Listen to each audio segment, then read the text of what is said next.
পেশার সাংবাদিক মিস্টার সুবীর ভৌমিকের একটা আর্টিকেলকে কেন্দ্র করে আমি একটা কন্টেন্ট করেছিলাম, এবং সেখানে সুবীর ভৌমিক যে কথাগুলি বলেছিলেন সেগুলি আমি ওখান থেকে আরেকবার পুনরুল্লেখ করেছিলাম। এবং সেখানে যে কথাটা বলা হয়েছিল সেটা হলো যে বাংলাদেশের এই যে অন্তর্বর্তীকালীন সরকার, তার সঙ্গে দেশের প্রেসিডেন্ট মিস্টার শাহাবুদ্দিনের এক ধরনের টানাপোড়েন চলছে,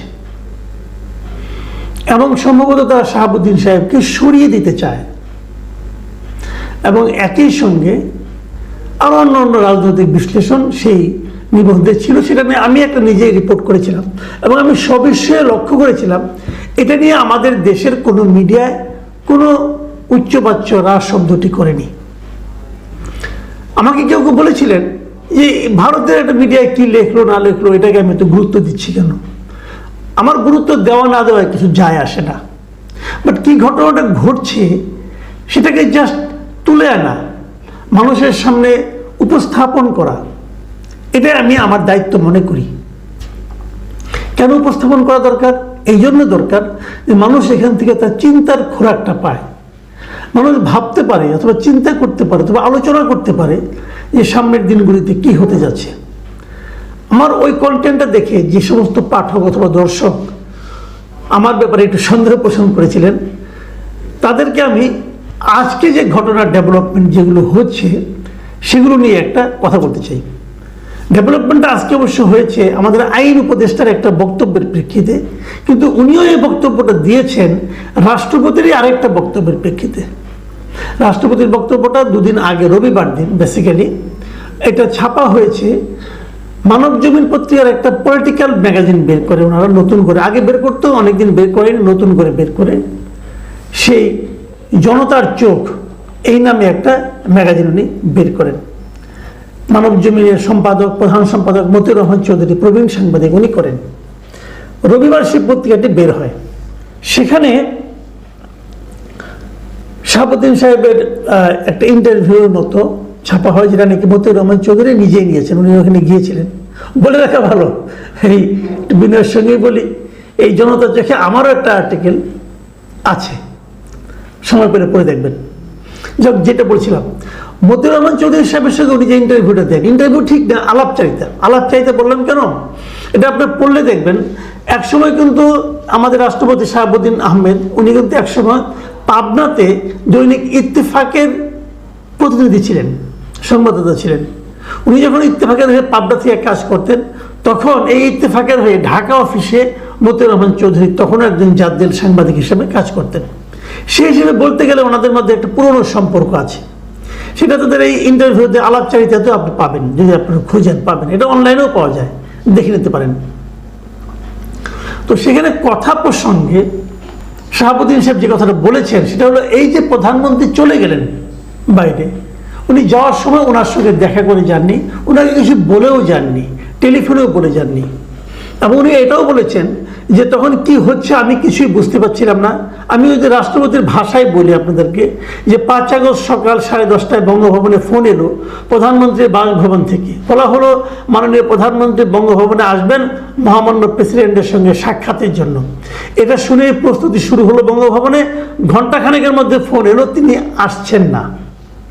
আরেক জায়গায় রাষ্ট্রপতি বলেছেন চারিদিকে অস্থিরতার খবর, কি হতে যাচ্ছে জানি না, আমি তো গুজবের উপর নির্ভর করে বসে থাকতে পারি না, তাই সামরিক সচিব জেনারেল আদিলকে বললাম খোঁজ দিতে, তার কাছেও কোনো খবর নেই, আমরা অপেক্ষা করছি, টেলিভিশনে স্ক্রল দেখছি, কোথাও কোনো খবর নেই। তারপরে তিনি আরও বললেন, দেশ ছাড়ার খবর সম্পর্কে বললেন যে আমাকে শেখ হাসিনা কিছুই বলে গেলেন না, শেখ হাসিনাটা বলে না, আমাকে কিছুই বলে গেলেন না, শেখ হাসিনা আর কি, যা সত্য তাই আপনাকে মতিউর রহমান চৌধুরীকে বললাম। যাই হোক, সেনাপ্রধান জেনারেল ওয়াকার যখন বঙ্গভবনে এলেন তখন জানার চেষ্টা করেছি প্রধানমন্ত্রী পদত্যাগ করেছেন কি, একই জবাব শুনেছি তিনি পদত্যাগ করেছেন, মনে হয় সে সময় পাননি জানানোর। তারপরে রাষ্ট্রপতি এক পর্যায়ে একথাও বলেন যে সব কিছু যখন নিয়ন্ত্রণে এলো তখন একদিন মন্ত্রিপরিষদ সচিব এলেন পদত্যাগ পত্রের কপি সংগ্রহ করতে, তাকে বললাম আমিও খুঁজছি, এবং শেষ পর্যায়ে উনি মতিউর রহমান চৌধুরীকে বললেন এ নিয়ে বিতর্কের কিছু নেই, প্রধানমন্ত্রী চলে গেছেন, এটাই সত্য।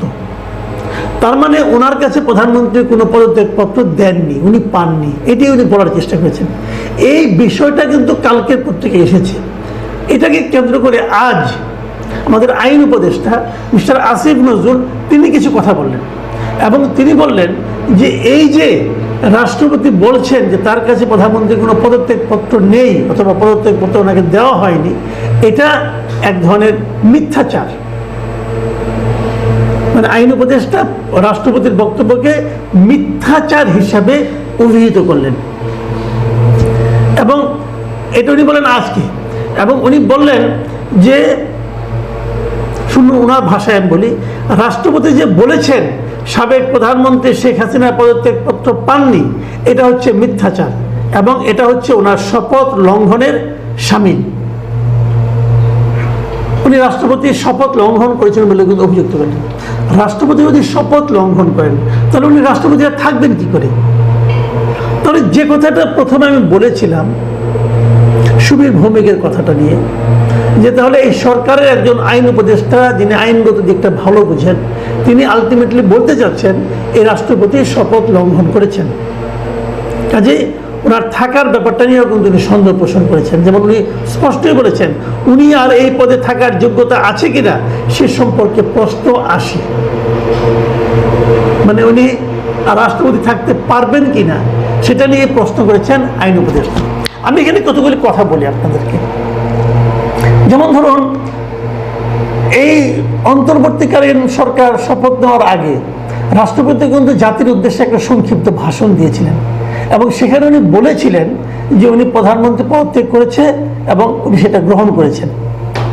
তো পদত্যাগপত্র না পেয়ে উনি এই কথা কেন বললেন? এটা কিন্তু হতে পারে, অনেক কিছুই হতে পারে। আন্দোলনের সময় হয়তো ওনাকে বলা হয়েছে যদি পদত্যাগ করেছেন, এখন পদত্যাগপত্র গ্রহণ না করলে তো পদত্যাগ সম্পূর্ণ হবে না, আর পদত্যাগ সম্পূর্ণ না হলে তো নতুন উপদেষ্টা পরিষদ শপথ দিতে পারবে না। হয়তো উপদেষ্টা পরিষদের শপথ দেওয়ার সুবিধার্থে উনি এই কথা বলেছেন। তবে আসিফ নজরুল যে কথা বলেছেন যে মিথ্যাচার করেছেন, যে পদত্যাগপত্র উনি পান নাই, উনি যদি বলে থাকেন পদত্যাগ করেছেন এবং আমি গ্রহণ করেছি, সেটা তো আলটিমেটলি মিথ্যাচারই হয়। কাজে আমি আসিফ নজরুল কিন্তু এখানে দোষ দিতে পারবো না। উনি ব্যাকরণগতভাবে একটা সত্য কথা বলেছেন, কিন্তু আসলে আমরা যারা গণ অভ্যুত্থান সম্পর্কে জানি, এই যে এটাকে আমরা বিপ্লব বলি, বিপ্লব সম্পর্কে জানি, তখন ওই মুহূর্তে রাষ্ট্রপতির কি বলার ছিল?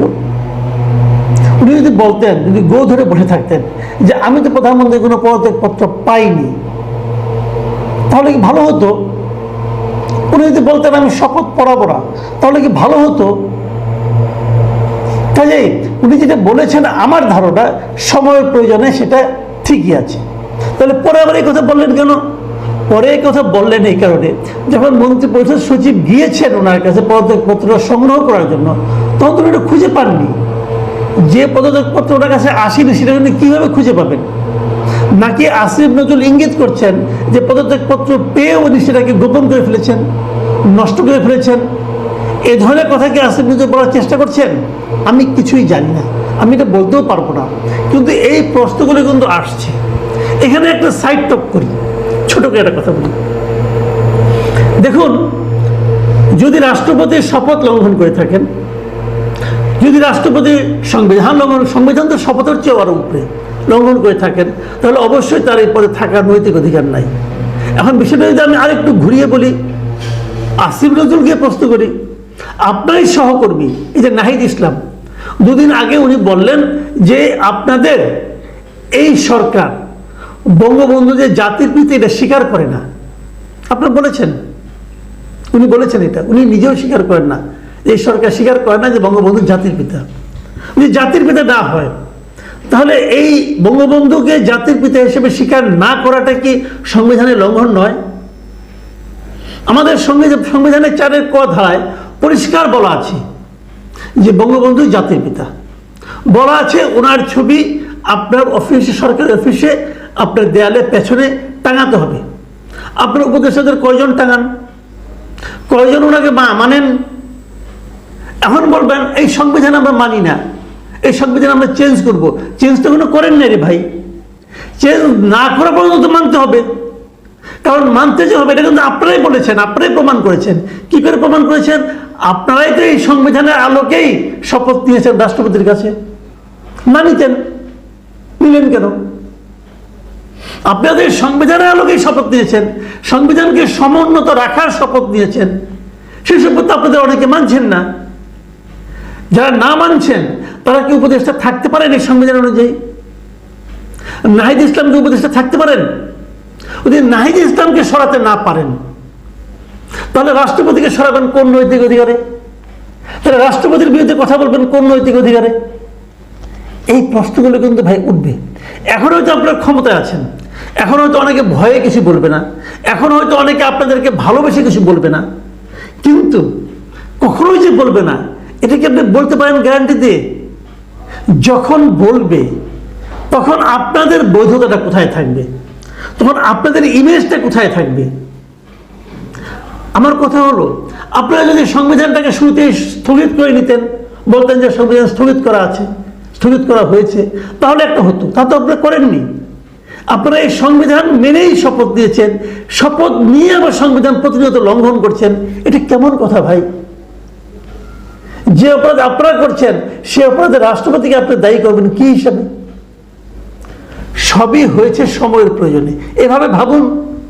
তাহলে আর একজনকে দুজনকে অভিযুক্ত হতে হয় না, অভিযোগ করতে হয় না। প্রিয় দর্শক, এটা একটা জটিল কিন্তু প্রক্রিয়া। আসলে বিষয়টা কি হয়েছে একটা কথা মাথায় রাখতে হবে। এই যে আমরা বিপ্লবটা করেছি, এটা কি সংবিধান মামলে বিপ্লব হতো? সংবিধান মেনে কি শেখ হাসিনা দেশ থেকে পালাইছে? পালায়নি।